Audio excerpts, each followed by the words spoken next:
نہیں ہیں جس ڈگنیفائڈ اور بلند و باوقار مقام پر اسلام نے پہنچانا چاہتا ہے۔ اسی غرض کے تحت آج سیرت النبی صلی اللہ علیہ وسلم کے البم سے وہ تصویریں اور وہ تعلیمات ہم آپ کے سامنے جماعت اسلامی ہند شہر بیدر مہم کے دوران حلقہ کرناٹک اس موضوع کو اپنا گفتگو کا عنوان بنایا ہے۔ آپ دیکھیں گے کسی سیرت کے جلسے میں آپ کو ماحولیات کا ذکر نہیں ملتا۔ ابھی ہم گفتگو کر رہے تھے، سیرت تو دور کی بات، کسی دینی مجلس میں کیا آپ نے تحفظ ماحولیات کا ذکر سنا ہے؟ کیا آپ کسی اجتماع میں عورت کو بندشوں سے اللہ کے رسول نے آزاد کرایا ہے؟ کیا کسی مرد کی یہ ہمت ہے کہ اس موضوع پر عورتوں کے سامنے بات کرے؟ ریزرویشن رکھ کر عورتوں کے سامنے جو عنوانات لاتے ہیں، شوہر کی خدمت، عورتوں کی عبادت، عورت کو جنت خدمت سے ملے گی، یہ ان کے موضوعات ہوتے ہیں۔ میرے رب کا شکر ہے کہ اللہ تعالیٰ نے ہمیں ایک ایسی تحریک سے جوڑا ہے جو آج حقیقی معنوں میں مسلم معاشرے میں عورت کا جو مقام ہے، جس کے اندر ایک خوبصورتی پیدا کی جا سکتی ہے، ایک بیوٹیفل اینڈ ڈگنیفائڈ اسٹیٹس ہے، وہ اسٹیٹس اپنے اندر اٹریکشن رکھتا ہے، اس مقام پر ہم پہنچانا چاہتے ہیں کیونکہ دنیا اسے دیکھنا چاہتی ہے۔ یہ اٹریکشن نہ ہونے کی وجہ سے آج ہمارے اندر وہ کشش باقی نہیں رہی۔ سنیں حضرات، ہمارے معاشرے میں وہ کشش باقی نہیں رہی کہ باہر کے لوگ اس کو دیکھیں اور محسوس کریں۔ حضرات، وقت کم ہے، میں اپنی بات کو آگے بڑھاتے ہوئے آپ سے کہنا چاہتا ہوں، عورت کے متعلق سب سے پہلے ذرا سا میں آپ کو تاریخ میں لے جانا چاہوں گا۔ عورت کے وجود سے متعلق جو تصورات پہلے پائے جاتے تھے رسول اللہ صلی اللہ علیہ وسلم کے زمانے میں، اس کی بہت سی چیزیں آج بھی غیر اسلامی معاشرے میں موجود ہیں، لیکن رسول اللہ صلی اللہ علیہ وسلم کے زمانے میں تک بھی جو تصورات پائے جاتے تھے، اس کا جاننا اس لیے ضروری ہے کہ رسول اللہ نے ان تصورات کو اسلامی تصورات سے کس شیپ اور کس حالت میں اور کس شکل میں تبدیل کر دیا۔ چونکہ عیسیٰ علیہ السلام کے بعد سے رسول اللہ صلی اللہ علیہ وسلم کا زمانہ، نبی بنائے جانے کا زمانہ تقریباً 611 سال کا ہے۔ اسی 611 سال کو عرف عام میں دور جاہلیت کہا جاتا ہے۔ ہم جو دور جاہلیت بولتے ہیں، یہ عیسیٰ علیہ السلام سے لے کے محمد صلی اللہ علیہ وسلم تک کا، اور یہ کم نہیں ہے، 6 صدیوں کا زمانہ، اور ان 6 صدیوں میں کوئی اللہ کا رسول نہیں آیا، اور کسی 2 رسول کے بیچ میں اتنا بڑا گیپ نہیں ہے جتنا گیپ حضرت عیسیٰ علیہ السلام اور محمد صلی اللہ علیہ وسلم کے درمیان۔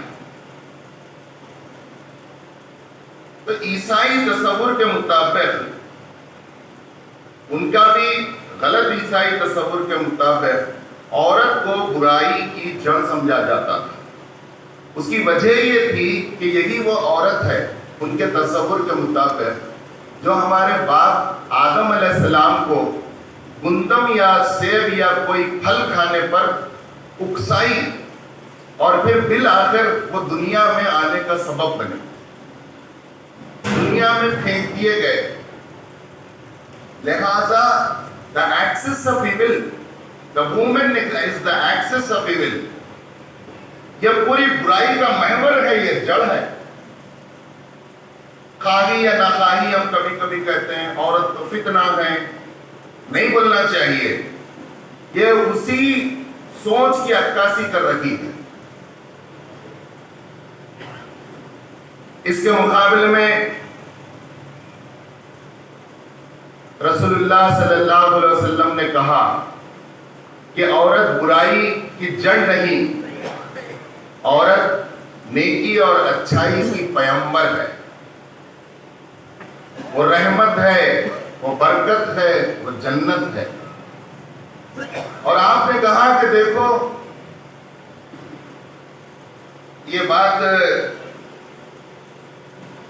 آپ سن کے حیرت کریں گے، اس ماحول میں اس رسول اللہ صلی اللہ علیہ وسلم کی بات کو سنیے آپ۔ مجھے 3 چیزیں محبوب ہیں، یہ حدیث ہے، نماز، خوشبو اور عورت۔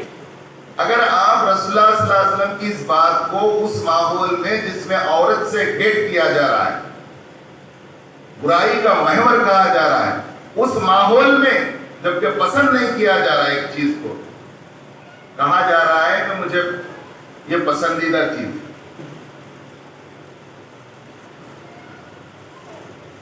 پھر دوسرا تصور یہ کہ عورت مرد کے تحت ہے، عورت کا وجود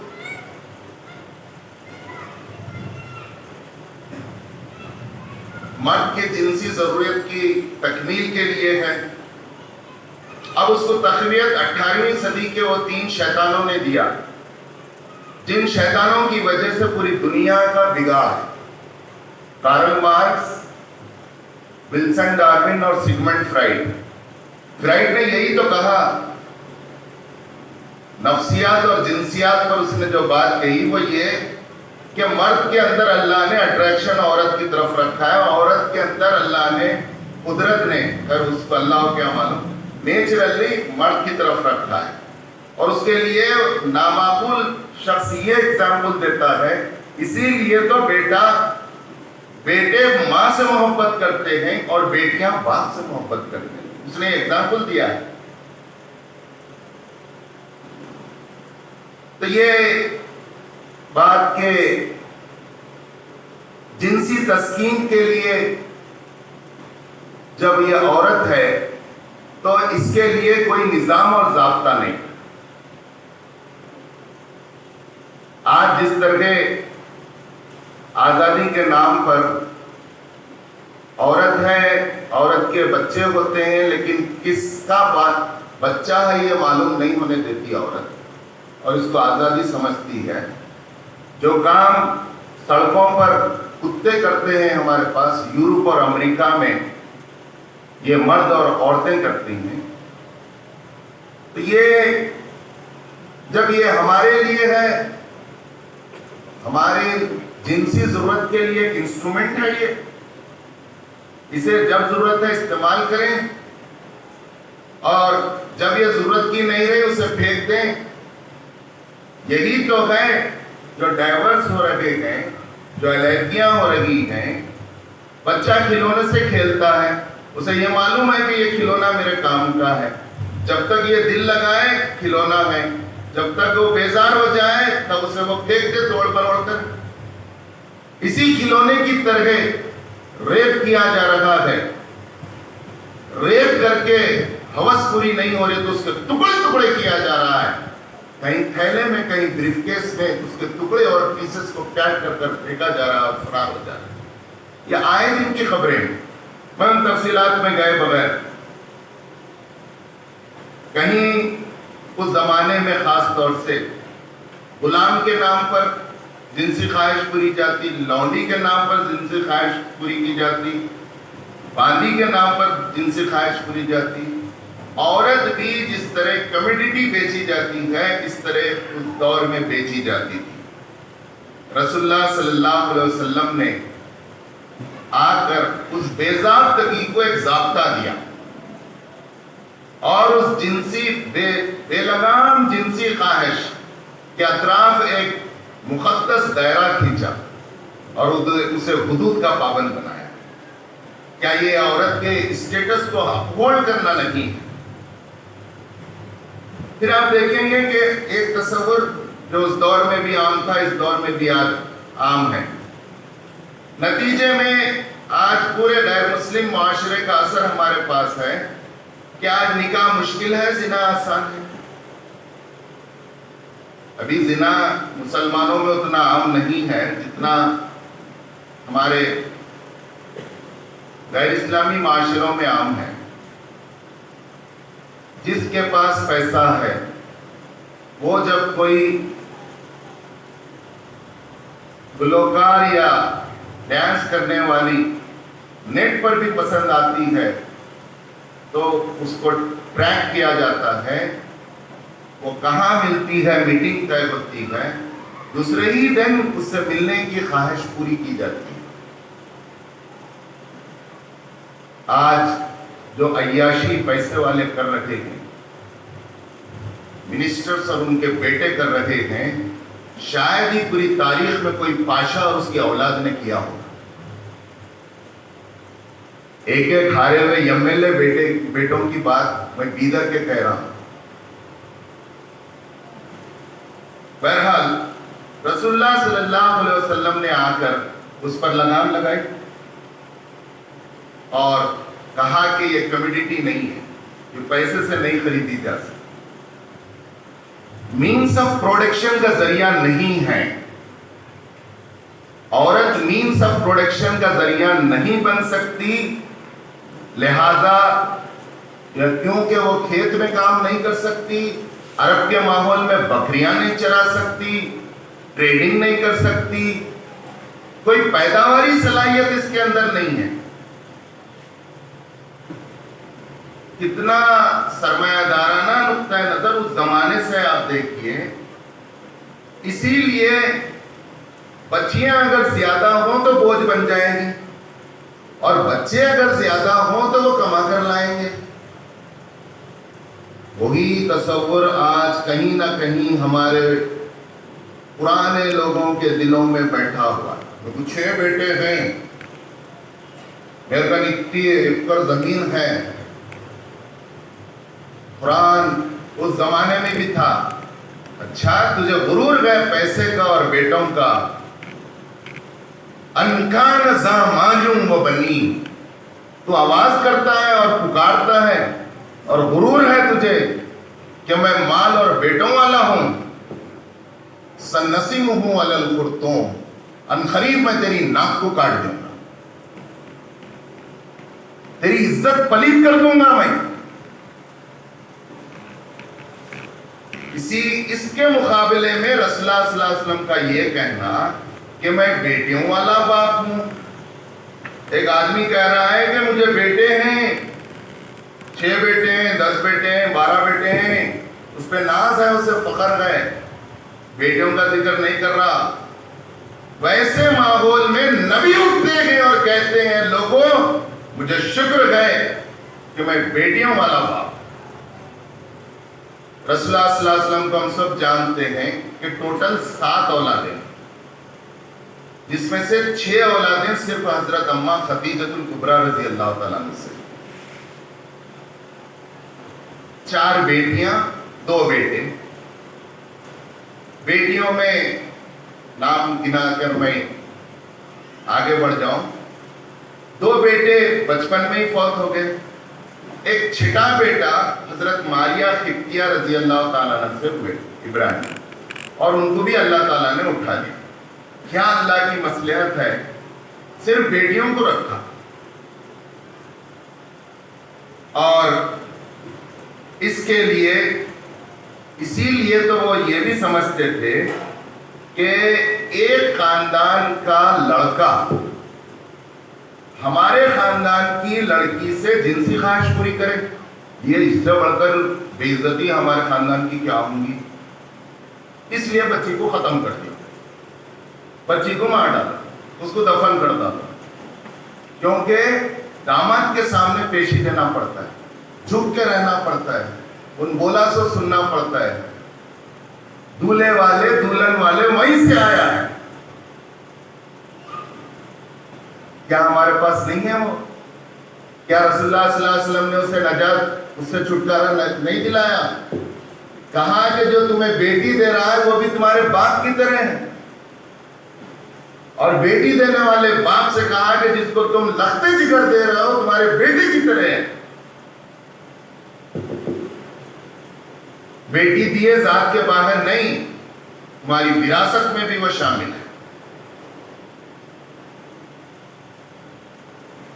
یورپ میں نے تو اس کو اتنا اٹھایا کہ یہ پروڈکٹیو نہیں ہے، مینس آف پروڈکشن نہیں ہے، تو اس نے ان کو ورگلایا عورتوں، اور نتیجے میں انڈسٹریل ریولیوشن سب جانتے ہیں، صنعتی انقلاب برپا ہوا، اور بالآخر ایک برائی کو ختم کرنے کے لیے دوسری برائی کو انتہا تک بولا گیا اور پھیلایا گیا، اور عورتیں گھروں سے نکل کر کام کرنے کے لیے خوشی خوشی تیار ہو گئیں۔ بالفض دیگر کمائی کی ذمہ داری کا وہ بوجھ جو مردوں کے کندھوں پر اسلام نے ڈالا تھا، عورت خوشی خوشی اٹھا لی، بعد میں بس میں آتے ہوئے روتی ہے، جیپ میں آتے ہوئے روتی ہے، نوکریاں کر کے گھر میں چھپ کے روتے بیٹھتے ہیں۔ آج ان سے ہی پوچھئے کس تکلیف میں۔ لیکن ٹریجڈی یہ ہے کہ ہاں یہ میرے کو ہونا بلکہ پہلے اٹھا لی۔ کیوں اٹھا لیے بھائی؟ اٹھائے سوال ہے بھگتو، مرد کی ذمہ داری ہے۔ پھر اس سلسلے کی ایک بات یہ کہ مذہب کے تئیں آزادی نہیں تھی، جیسے آج بھی ہے، زیرو کر دیا گیا تھا، عورت کے وجود ہی کو نہیں مانا جاتا تھا مذہبی لحاظ سے، بلکہ مائنس کر دیا گیا تھا،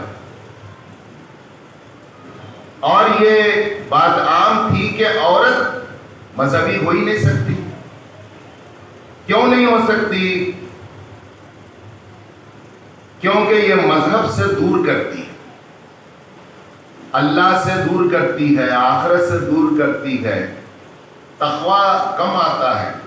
یہ جتنے یہ بھی عیسائی تصور ہے، ننس ہیں، وہ ننس کا سوچنا یہ ہوتا ہے کہ اگر ہم مرد کے قریب جاتے ہیں تو ہم وہی کام کر رہے گئے جو حوا نے آدم کے قریب جا کر کیا، کتنا بڑا گناہ ہو جائے گا۔ اس لیے ہمیں مرد کے قریب جانا نہیں چاہیے اور کسی مرد کو قریب آنے نہیں دینا چاہیے، ورنہ پھر حوا جو غلطی کرے تھے ہمارے سے غلطی ہو جائے گی، اور مرد کے تقوی میں کمی آ جائے گی اور ہمارے بھی تقوی میں کمی آ جائے گی۔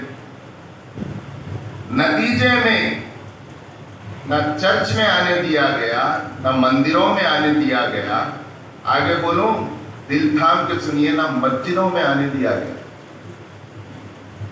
یہ سب ہندوستان میں رہ کے، کیا ہندوستان کا اسلام الگ ہے، عربستان کا اسلام الگ ہے؟ نہ مسجدوں میں آنے دیا گیا۔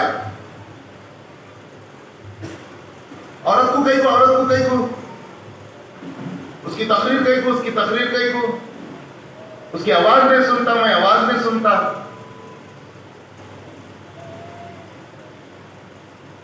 مذہب کا جو مذہبی نہیں ہوتی بلکہ جو زمانے میں چلتا تھا، کیا آج ہمارے پاس نہیں چل رہا؟ میں آنا گیا کہ ایک کئی بس ہے جماعت کو، میں 400 بہت ہوا، میں آنا، میری بیٹی آنا، میری بیوی آنا، کئی کو آنا بھائی، کبھی رکعت نہیں پڑھنا، مذہب سے اس کا کیا تعلق؟ اس کو وہیں طرف بنا تو ہوشیار ہو جاتی ہے، دوپہر کا کھانا اچھا نہیں پکاتی نہ تو آپ خوش قسمت ہیں، اجتماع میں آ گئے، آپ کو آزادی ہے اور آپ نے یہ مان لیا کہ ہم رسول اللہ صلی اللہ علیہ وسلم کے وہ امتی ہیں جس نے ہم کو مذہب سے جوڑا ہے۔ اور اس میں غور کر آپ دیکھو، آپ کم پڑھے لکھے گھرانوں میں بھی اور بگڑے ہوئے عقائد کے لوگ بھی فاتحہ کبھی عورت نہیں دلاتی، دلائی ہے مولانا کبھی؟ تو اس کو دلا ہی نہیں سکتی۔ ایک بغیر طہارت کا آدمی یا ہم اچھی ٹوپی پہنی ہے، میلی دستی اوڑھ لے کے فاتحہ دلیں گا، ہاں گندا آدمی فاتحہ دلیں گا، لیکن عورت کو دلائیں نہیں دیتے۔ ابھی نماز نہیں پڑھا سب بھی دلیں گا، کئی کو بولے تو عورت کیسا دلاتی فاتحہ؟ نیک کام ہے۔ قادری صاحب کو معلوم ہے تو پوچھ لیا،